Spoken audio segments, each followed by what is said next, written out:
It Happened on the Job, the podcast for relatable conversations with contractors. Sponsored by Goodman Insurance. Welcome to It Happened on the Job, episode 104. Today, my name is Mike. That's Brian. Yo, today we have Mr. Blair Keaton, Managing Director of S&B Services, on the phone with us. What's up, Blair? How are you, man? I'm doing well. How about you guys? Doing great.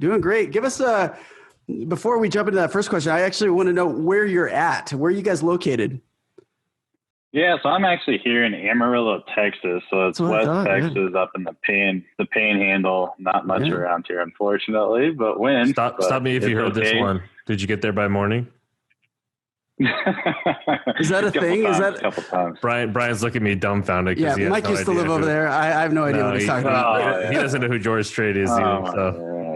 Come on, man, the king. I know, right? No, there's a lot of country songs about this place. I'm not sure why, and I don't know if any of them have ever been here. But I don't know. Maybe that's why they wrote the songs. So they won't have to come back. So they don't feel irrelevant. Yeah. Yeah. That's awesome. Well, hey, Blair, give us an understanding, just kind of your experience, how you got to where you're at today with S&B Services. Yeah, so we're actually a commercial contractor, and we try to do a lot of our own mechanical right now. Electrical, and we have some new construction build outs going on in the private sector that we're doing for a nonprofit right now, a pretty large facility, industrial. And we started off, honestly, as a management consulting firm. So my background is I'd worked in financials and program project management prior, and linked up with an individual. He was coming out, his name's Steve. He was coming out of the Army, retiring, and kind of a high-ranking Brigadier General. Wow. And we were both working on about $1 billion program for a utility here in Texas. We were full execution, implementation, oversaw the whole thing. And then Steve was working on like asset management, how the heck they were going to service these things in the future with all the assets that we were putting in place. So we had a lot of meetings together and started linking up and said, man, how about we just start our own company together and see if we can grow this in other sectors? So we did.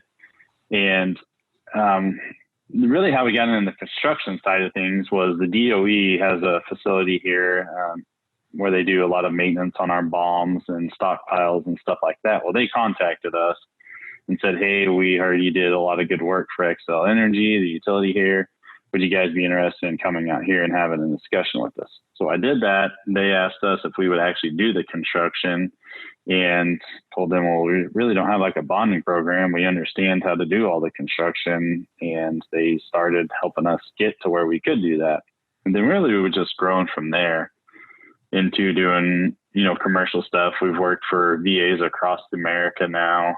We've done stuff at state parks like Powder Canyon out here, and just continuing to grow. So yeah, kind of fell in our laps, honestly. That's not a bad life to live in, right?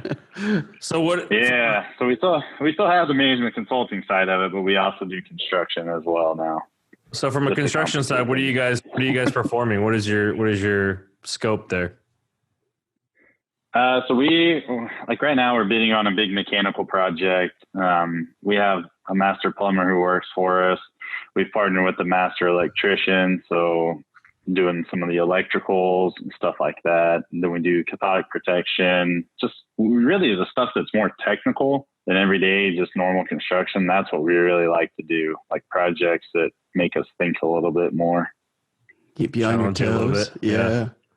Which is, that's how we've kind of found our niche too, of doing more technical stuff that there's less market on it. Honestly, there's not a lot of people that do what we do.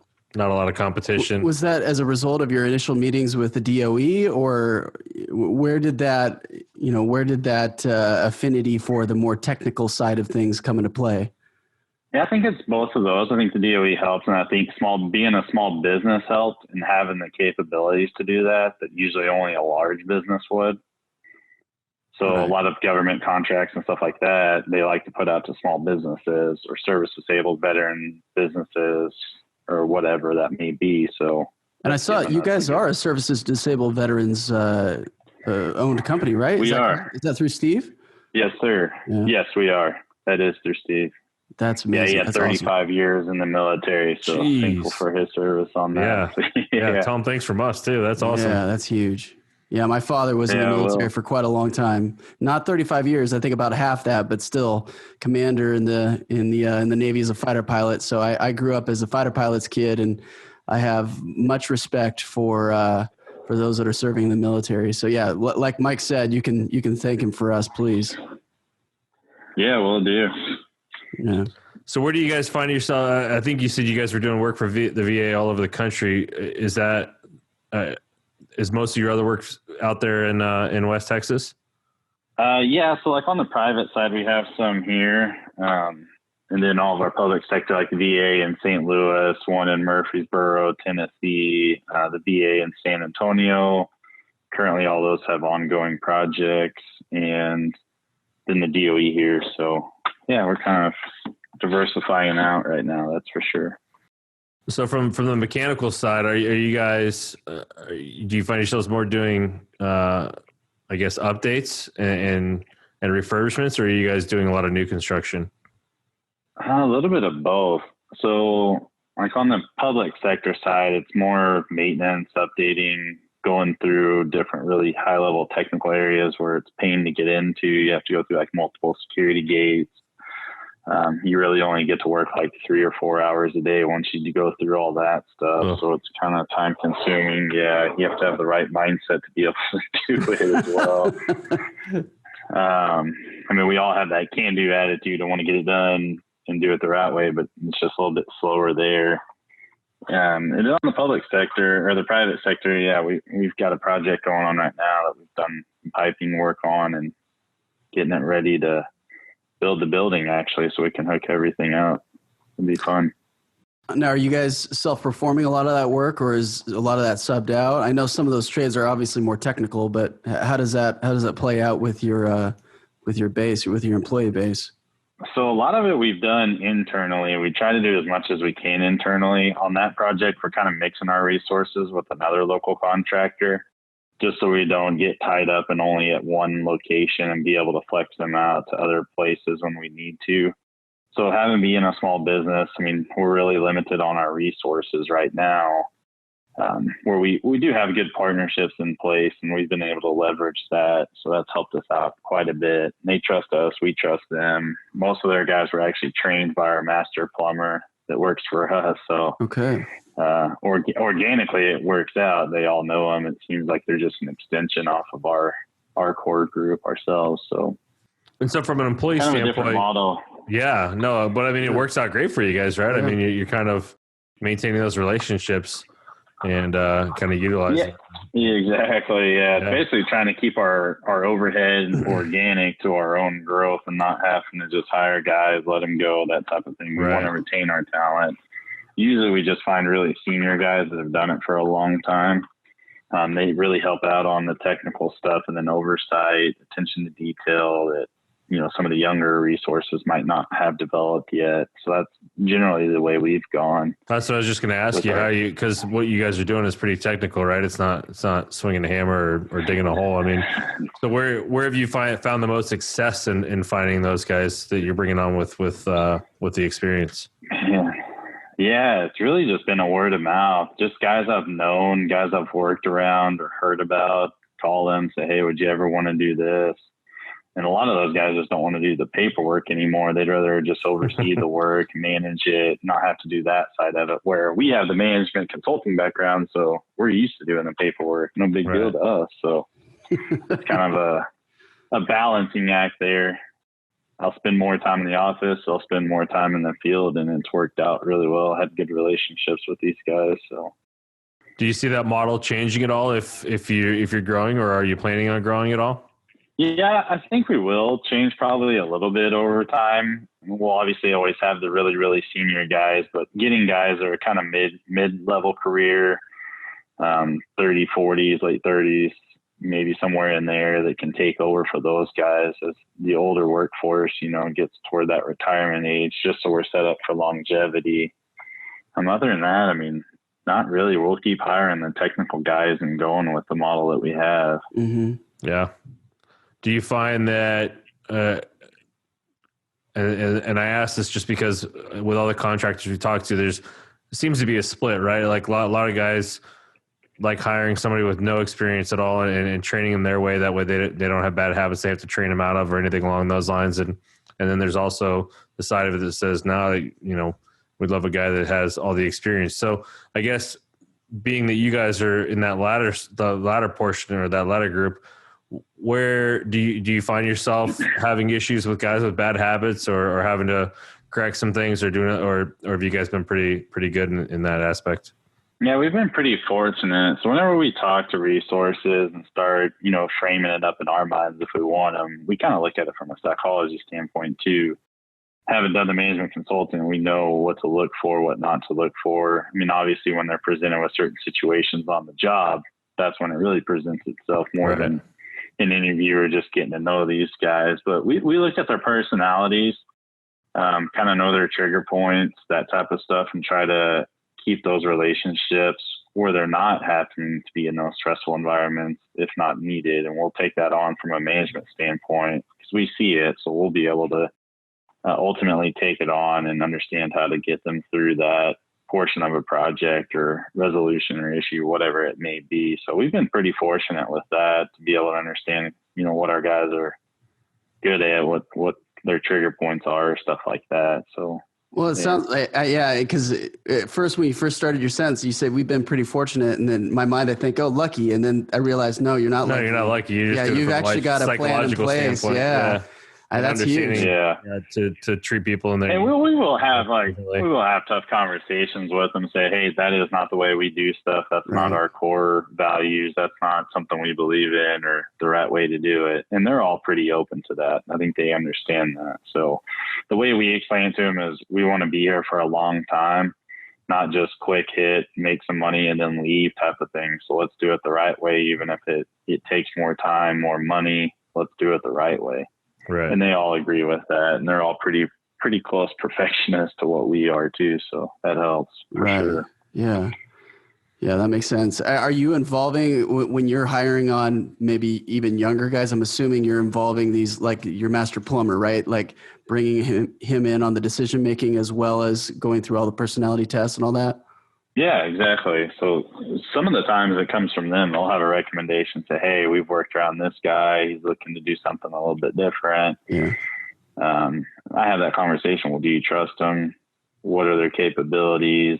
What do you think they lack at that we could help them grow in? That type of stuff. So yeah, I mean, it's a full open transparency in our company with how we run that and talk to different resources as well. That's one thing we've learned from being at, different firms and different backgrounds is that, openness, transparency is the number one thing. Yep. Yeah. What have you guys seen a difference between the private and the public sector with the COVID situation going on right now? What are the differences in trends and the way things or jobs are working and whatnot? Most of them are still pretty good. We're working at VAs and stuff. Obviously, we're in some of those hospitals, so there's more precautions, wearing PPE, all that stuff every day, everywhere. On our private sector job sites, it's a little bit easier because we can just space people out, like our different sub trades and all that stuff, so they're not working right there next to each other, kind of keeping them siloed. So if somebody does come up positive, they're in a smaller group than exposed to everybody. So we're getting pretty strategic on how we run the project sites on that end. Obviously we have like wash stations and the hand sanitizers out there and all that stuff. And then doing daily briefings, making sure everyone's good. We do temperature checks. Like we're very fortunate to have a very detailed safety program. So we have a safety officer, like even on our private sectors all the time. So they're able to oversee all the sub-trades, kind of float around, make sure everyone's doing well and practicing those safe measures as well. Is this a full-time safety director? But as far as, he is a full-time, he's everyday hands-on with our guys. So I think our safety program is probably close to 120 pages long. That's, you almost have to be anymore, right? OSHA's pretty crazy sometimes. Exactly. So you mentioned a couple of times kind of managing the sub trades. So it sounds like, do you guys do more of the general contracting, or do you take on more of the general contracting roles in some of these jobs, or are you strictly coming in and doing the mechanical technical aspects? Kind of a mix. Just depends on what the project is, what the full scope is, what the size of the project is. But for instance, like our largest project we have is a private sector project, and we are the general contractor on it, overseeing the whole build out. Within the government standpoint, we try to be the prime contractor as much as we can, just so we have full control over the whole project and risk mitigation, all that stuff. Well, it sounds like you guys have the safety in line too, to be able to manage something like that. What is it like? Kind of talk to that relationship with subcontractors and developing those relationships and maintaining those and finding the right guys. How have you guys been successful in doing that? Yeah, so luckily, like where we're at, I mean, it's about a 250,000 person population around, maybe 300,000 with all the outlying counties. So not just a huge metroplex, but big enough where there are multiple, sub trades that you can find and partner with different companies. And really, what we've looked at is guys that we've worked with in the past that we know have a good reputation. We personally know the owners, the project managers. So we just form up basically partnerships. And whenever we go after these projects, we'll have a core group already established before we even get to the bids on them. So that helps us out a lot, helps them out a lot with just resourcing, knowing that there's going to be work for them in the future as well. Yeah. That's kind of the approach that we've taken. And some of these guys, like, they're smaller. So we're like, hey, you keep going with us. We're going to help getting you organic growth, try to grow your business as well. So. Do you see it going the other way? Are you ever getting brought in on other jobs, outside jobs that these guys are doing to be brought in to manage? Or we are. We're starting to see that here and there now, especially with some of these bigger projects that are coming out of the DOE that we have locally here. I mean, you're talking $20 to $120 million projects now. So with a small labor pool that can go out there and do that work, obviously there's got to be trust and reliability between different companies and different partners. So we're seeing that more and more now. What's in terms, which is good. I mean, go ahead. I mean, there's enough to go around for everyone, so that's the good part. It's not feast or famine type of thing right now. Right. Yeah. What's the methodology in terms of your marketing? I mean, is it all through government projects and some of these more commercial projects, and obviously not for profit, but what's the mechanism to bring on some of these new? Yeah, how are you guys finding the work? Yep. That's a way easier way to say what I was trying to say. I appreciate that. Hey, the technical is how are you bringing on the work? Right. Yeah. So well, I mean, yeah. Well, I was going to say, I think the reason why Brian asked is a lot of these guys we talked to, we're starting to kind of talk about digital marketing and some of those other things, but I can't imagine that the government is out there looking at Instagram they might for their be, next actually. Contractor. Maybe for other reasons, but no. Yeah, they have a database that they use to look at our past performance and all that stuff. And at the end of the day, it is the government, so they know everything about you, right? So there's no hiding or manipulating, that type of thing. So a lot of that, people like on the outside, private sector. So they're like, oh, you've worked for those guys. Well, then we trust you. We know you're going to do a good job for us. So like on the marketing part of it, a lot of it's just word of mouth that we've had, and then going after the government contracts, which you don't need marketing because, again, they just know everything about you. But on our private sector, we do like LinkedIn. We try to make some updates of our projects just so people are aware of what we're doing. And then, out in the community, we talk to a lot of different people. We go to some of these public meetings, stuff like that, just so we stay engaged. I've been trying to get on more and more like nonprofit and community leadership projects and programs to help the boards out and stuff like that. So I think a lot of that stuff is just relationships to people we've known and then have seen our work, really. Well, and it's like you said, it's almost like you're building a live resume with that work that you do for the government, because they are so strict on a lot of things that anybody who knows anything about that knows that, if you're able to do work for them, especially over a long period of time. Probably okay with doing it. Yeah. Oh, yeah, which is great because we keep our overhead low. I mean, our marketing budget's basically nil. There's really not a lot that we need to do at this point. A few lunches and a few beers. Going. Yeah. Yeah, exactly. We're not like a roofing company that has to be out there every day trying to solicit everyone and for a volume type of thing. So right. That's a good part about what we do. It's a little bit more technical. What are some of the challenges you guys face kind of on a daily basis that you didn't foresee maybe starting your own company? Going from the manager. Oh man, probably yeah. I'm sure probably you the biggest one, switching back and forth of, from management to the contract, the consultant side of it versus construction is bonding program. I mean, what a racket. We've had to get into that and learn all about it and just go after that. I mean, I get why it's there, why it's implemented, but that's always a challenge for a small business is getting their bonding program up. Because a lot of these, on these government projects, they basically bond everything unless it's a service.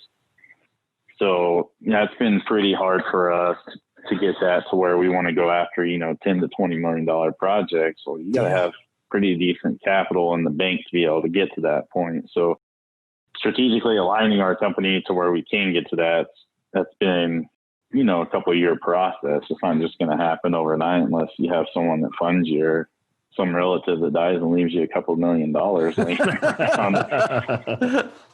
which we haven't had that yet. So just go play the Powerball, man. Come on. Yeah, maybe if someone's out there that we don't know about in our families that has a bunch of money, but so far we're just working for it, which is great for us. We value it more. But that's really been probably the biggest issue we've had. The other part, is just building how we put proposals together, especially on the DOE. I mean, these things are hundreds of pages long by the time you get done with it. So that's a challenge in itself. And then just keeping the resources and getting good ones and making sure we retain them. We really have no turnover in our company, which is great. That makes it easy, yeah. It's always challenging not to have gaps like in your projects from one project to the next. Keep them busy. I mean, that's other. Exactly. So from the bonding aspect, were there one or two things that you guys did looking back that you can say, hey, this really, helped us move forward and be successful in that bonding program?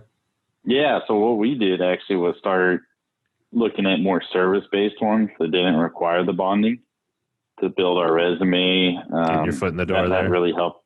Yeah, that really helped us out to be able to do some of these projects that are like $1 million or more that were service-based. So we can build our resume. It gives the bonding company, they've done this size of a project. They'll feel more comfortable about it. Even though we didn't bond it, it still goes toward the program and looks good in their eyes. And then built obviously a relationship with the bonding company that we utilize. That's other part of it. It's just us talking to them, telling them what exactly we do, how we operate our business, going through like audits and stuff like that so that they have full comfortable feeling for us and all that fun stuff. So that's been getting the warm and fuzzies for you. Challenge, but yeah, basically. I guess they don't want to be on the line for multiple $1 million if they don't know anything about it. Selfish. Sounds selfish. Yeah. Whoever thought about this whole bonding thing, good for them. I'm sure they're sitting on an island somewhere. Good for them. Yeah. That's funny. But it is what it is. I mean, it's part of the business, and it is something we're not going to be going away from anytime soon. So if anything, it's only going to get worse, right? I mean, a lot of that happens because of litigation, and litigation is only getting worse. So and more and more we do these contracts, the bigger they get because someone sued someone somewhere. So exactly right. Come try and do the work out in Southern California and get bonded and do all that kind of stuff. It's litigation That's out why here. We don't. That's why we stay away. But I mean, it's a whole nother animal. What kind of nonprofit groups are you guys working with? Is it straight VA or are you doing some other groups? No, so like the one we have an industrial facility, it's actually going to be a laundry facility to do 2 hospitals here, all their laundry, solvents, all that stuff. So pretty big facility, pretty big hospitals. These guys came up with a great idea. I think, there was a lot of key members in our community, the economic group here. I think the mayor was involved at one point, but they came up with a great idea. basically looking at socioeconomics in different parts of the city. And, like in the part that we're really lacking socioeconomically and revenue wise, there hasn't been anything new over there. So their lack to build wealth was really what's suppressing them in those areas. So they came up with this project to be owner operated. So anyone who works there has the option to buy into the company and become an owner of it, and higher than wages normal in that area, built in their community. So they won't have to travel far, commute far to work, and be able to take pride in ownership of it and really build a wealth that they wouldn't have access to in the past. So that's one we're involved with right now. We're actually the contractor. I'm helping oversee everything on it and making sure it's good to go whenever we hand it off for operations. And then we'll still help with the overall concept and planning and implementation for the staff and everything as well. So it's a pretty cool project. That's that's awesome. Involved. A local college is going to get involved, Amarillo College, I believe, and they're going to help out with some like trainings and giving these people tools about like wealth management, how to manage their money, different things. Cool idea, man. Just to help them develop as better people too. So it's a pretty cool one that these people have came up with. We just basically tagged along, helped them foster it, said, we can do this.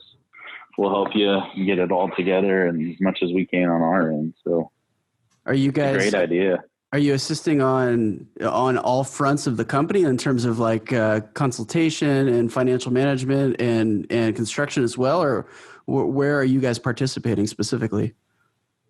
Yeah, so I help with the board on decisions, what they're going through, operations, how to set it up, stuff like that. We're obviously the general contractor building out the facility right now. We're putting up steel as we speak on it. It's about a 35,000 square foot facility altogether with a lot of mechanical going into it. Yeah. So overseeing that part of it. And then, a lot of it's just thinking ahead. Well, how are they going to get these carts rolled off the truck the right way? Looking at the prints. So I got my head focused on their operations of once we build it, is it functional? Is it workable? A lot of that stuff, it's unique, to not just handing it to a builder and say, build what I have on paper. We're trying to think ahead and say, well, let's do this, or this will help preserve it, or let's go with this component versus this one. So there's a lot of that that's been unique that I enjoy working on it and stuff. And then ultimately we'll get to see it. And 50 people is what they're going to employ starting out. So that's a lot of people going forward that'll have an opportunity that wasn't there a year ago. So what a cool idea, man. Plus we're serving our local hospitals, keeping the revenue here in the city that we're shipping it out to other cities to do that laundry. So we're keeping revenue here. It'd be cool to take that model and expand it to some other cities in the future. Yeah, you're helping the local economy. You're helping people. You're helping people find jobs, right? But not only that, you're going beyond that. You're teaching them the ways to properly manage their finances and get to a point where they're able to build wealth, and rather than just kind of trying to figure it out. It's kind of like we don't like to talk too much about politics, but it's kind of like bringing the Republican and the Democrat Party together, in terms of there's a social almost program in terms of serving the people and helping them out. But at the same time, you're bolstering the economy. I love it. I think it's a great idea. Yeah. And it's a great model. I think if that proves to be successful, and I can't imagine that it wouldn't if it's done correctly, it's definitely a model that you could take to other regions and be able to execute those. That'd be great. Yeah, it would be. It'd be great. So cool. Stay tuned for that. But yeah, we got a lot of people on board, a lot of people backing it. The college on board to help out, staff that stuff for free. It's great. People want into the project, which is a good thing. Constantly, people are driving by. Hey, when y'all gonna be done? Let me drop you off a resume. I'll take a job. I'm like, come on, yeah. Any help we can. One other cool thing we did was we wanted to use subcontractors that were in that area as well. Not taking our guys from the other side of town, bringing them over there. So people started coming up once we started breaking ground, like, hey, what are y'all building? They saw, the elevation on the sign. So that looks like a great project. Well, here's what we can do for you. And these guys live a block away, some of these people that have come up. So we take their their resume and say, you know, do you feel comfortable with it? Do you have any parts of it you think you might need oversight or help with on our end? And they're pretty open about it. So we've been able to get some of those subcontractors involved on the project that are right there in that neighborhood, which is one of our goals too. I mean, it's kind of going along with providing opportunities. Yeah, local opportunities to the people that live there. I think that's awesome. Not only from the end result, which will be the actual facility employing those people, but you know, building the facility itself. Really cool. Really cool. Exactly. So awesome. Stuff like that's what I want to get more involved in just in the future, you know, helping with planning, city development, stuff like that obviously matters a lot to communities and their growth. So the more we can learn about it now and broaden our knowledge, the better off everyone around us will be too. So love it, man. I love it. Well, Blair, hey, really appreciate having you on the show today. But before we end it, I want to maybe give the people an idea of where to find you, where to find S&B Services online, whether it's if they're obviously LinkedIn, right? But just let us know where to find you. Yeah, we're on LinkedIn with S&B Services. We've got quite a few followers now. Like I said, we try to post videos and updates of stuff we're doing that just is cool to us. Might not be to other people, but hey, we like it, so we throw it out there. And then we also have our website, which is www.sb-serv.com. So sb-serv, short for services.com. Awesome. Yeah, we're located here in Amarillo, Texas, and then also Flower Mound, which is a suburb of Dallas as well. So we do have the capabilities out in those areas as well. Very cool. Well, awesome, man. Yeah, thank you, Blair, for coming on, and appreciate your time today, and hope we can keep in touch, okay? Yeah, keep in touch. Appreciate it. Yeah, sounds good. Have a good rest of the day, guys. Yeah, you All too. right, Blair, you too. Hey, thanks for listening. And if you've made it this far, go ahead and give us a like or 5 stars or whatever means you like us. Make sure to subscribe so you don't miss our next episode. And check out our website for more video content and extras. While you're there, shoot us a message if you want to be a guest. We'd love to have you on. Thanks again, and we'll see you next time.